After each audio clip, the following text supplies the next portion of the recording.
आज यासाठी एकत्र आलेलो आहोत की आपल्यामध्ये अभ्यास करणारा आपला मित्र मुरलीधर शिरसाट यांची शिक्षण सेवकपदी निवड झालेली आहे.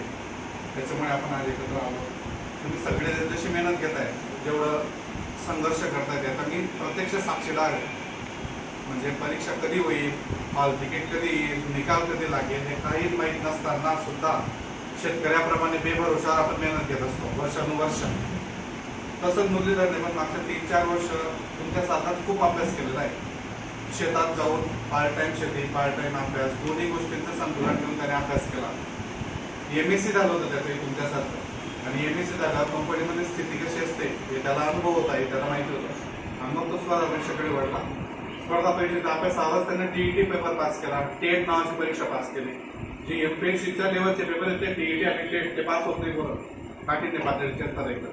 ते पेपर पास केले आणि आता शिक्षण सेवक म्हणून त्याची निवड झाली. त्यामुळे आपण सगळेजण त्याचं स्वागत करू, त्याचा सत्कार करू. 3 वर्ष अभ्यास सोडला असतं तर प्रयत्न सोडले नाही हेच यशाचं सूत्र आहे त्याचं. आणि जसं तुमची पण स्थिती आहे, आज आपला कॉन्फिडन्स लो झालेला असतो. पुढे काय होईल, कसं होईल, खूप टेन्शन येतं. दुसरा काही पर्याय नसतो. घरी गेलं तर घरच्यांना शिक्षणाबद्दल काही कळत नाही, ते प्रेरणा तर देतच नाही. उलट काही बी काम सांगतात, काय काम आहे तुला, नुसतं कडे जाणं आहे, बट नाही तुम बाबांना पोराला घ्या, कंपनीला चालना जाय आणि याच्यातून आपल्याला सावरावं लागतं. तसंच तुमचं सुद्धा लवकरच निर्णय येईल. आपला प्रभाकर आज आलेला नाही, प्रभाकरचे तेच झालं. 15-20 दिवसापूर्वी प्रचंड टेन्शन मध्ये प्रभाकर आणि 2-3 दिवसापूर्वी त्याचा एक निकाल आलेला आहे. फायनल यादीत त्याचं नाव आता येणार आहे. म्हणजे असं असतं ते कंटिन्यू करत राहिलं तर निश्चितच आपलं जीवनात बदल होतो. आपण परीक्षा पास करतो, नोकरीला लागलो म्हणजे का आपण खूप सुखी झालो असं नाही. पण जो एक बेसिक गोष्ट असते ना जीवनात, थोडंसं आर्थिक सक्षमता आली ना तर बरेच प्रॉब्लेम सॉल्व्ह होऊन जातात. तर तो एक आनंद वाटतो की आपल्यातला तो एक कल्पेश साळून की आपला मित्र मागे रेल्वे त्याचं सिलेक्शन झालं. प्रभाकरचं आता होत आहे, मुरलीधरचं होत आहे आणि क्लासच्या माध्यमातून आजपर्यंत 1000पेक्षा जास्त मुलं लागले जॉबला वेगवेगळे.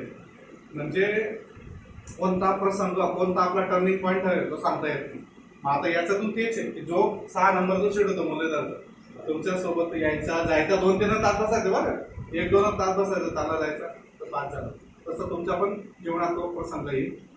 तुमचा मित्र सिलेक्ट झाला याचा एक वेगळा आनंद असतो. पण आपल्यावर दबाव येतो मग थोडासा की मला पण लागायचंय, बरं मला पण पास व्हायचंय. त्याच्या पुढे आपण आज सत्कार केला मुरलीधरचा. येते लक्षात. तुम्हालाही खूप खूप शुभेच्छा. मुरलीधरला पण शुभेच्छा. लवकरच तो क्लास अधिकारी होईल याची मला गॅरंटी आहे. लवकरच येणारे 2024 आहे, 25 मध्ये तो निकाल देईल आपल्याला. येते थांबू आपण, तुम्ही पण अभ्यास करा. मी 2019ला MSc पास झालो. MSc पास झालो, त्याच्यानंतर घरी आलो. घरचे म्हणे जॉब करत नाही. पण माझे जे पाहुणे सरांच्या सोबत आहेत, म्हणजे सरांच्या ओळखीचे आहेत सांगते. मी असंच BEdला ॲडमिशन घेऊन घेतलं इथं, सरांसोबत आलो. चालू झाला अभ्यास केला. 1-1.5 वर्ष लगेच कोरोनामध्ये परत गॅप पडला. सरांचे कॉल मेसेजेस राहायचेच मला नेहमी, सोडू नको अभ्यास कर, सोडू नको अभ्यास कर. मग एक स्टेप अशी येऊन गेली. आता 2022, 23, 24 पर्यंत म्हटलं आता होईल का नाही. मग सरांचा एक शब्द राहिला, टेन्शन घेऊ नको, होईल बरोबर.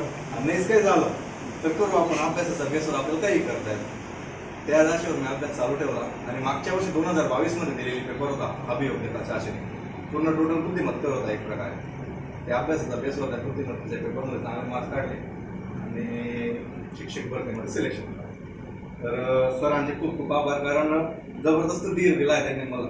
आता जर आपण बाहेर एक्झामला गेलो तर काही लोक काय विचार, कार पेपर कसा घ्या असं विचारतो आपल्याला.